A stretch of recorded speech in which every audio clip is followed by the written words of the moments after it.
Hello అండి, welcome to green life cooking. నేను మీ పావని. ఎలా ఉన్నారు? అందరు బాగున్నారు కదా? ఈరోజు మనము ఎంతో టేస్టీ అయిన మెంతం కూర పెసరపప్పుని ఎలా తయారు చేసుకోవాలో ఇప్పుడు తెలుసుకుందాము. ముందుగా ఒక బాండీ పెట్టుకొని అందులో కొద్దిగా ఆయిల్ పోసుకొని 1 టేబుల్ స్పూన్ జీలకర్ర, 5 నుంచి 6 వెల్లుల్లి రెబ్బలు, 2 ఎండుమిర్చీలను వేసుకొని తర్వాత ముందుగా కట్ చేసి పెట్టుకున్నటువంటి ఉల్లిపాయ ముక్కల్ని వేసుకొని ఇందులో 4 పచ్చిమిర్చి చీలికలు వేసుకొని ఒకసారి వేయించుకోవాలి.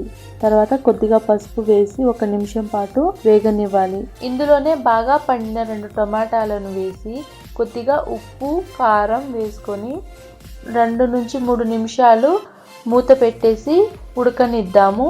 మనం 2 నుంచి 3 నిమిషాల తర్వాత మూత తీసి చూస్తే టమాటాలు అనేవి మెత్తగా ఉడికిపోయాయి.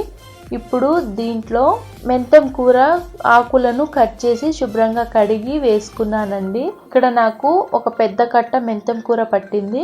ఇలా వేసుకొని దీన్ని ఒక 3 నుంచి 4 నిమిషాలు అనేవి మెంతం కూర పచ్చి వాసన పోయేదాకా ఈ టమాటాలలో ఉడికిపోవాలి.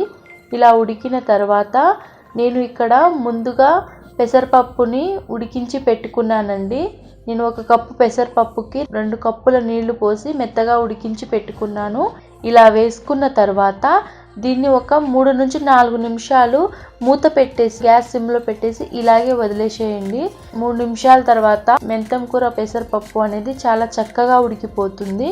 చూశారు కదా, ఎంతో హెల్దీ అయిన చాలా టేస్టీ అయిన మెంతం కూర పెసరపప్పు రెడీ అయిపోయింది. ఈ రెసిపీని మీరు కూడా ట్రై చేసి మీకు ఎలా వచ్చిందో కామెంట్ల రూపంలో నాకు తెలియజేయండి. నా వీడియో కనుక మీకు నచ్చినట్లయితే లైక్ చేయండి, షేర్ చేయండి అండ్ సబ్స్క్రైబ్ చేసుకొని పక్కనే ఉన్న బెల్ ఐకాన్ని నొక్కండి. Thank you.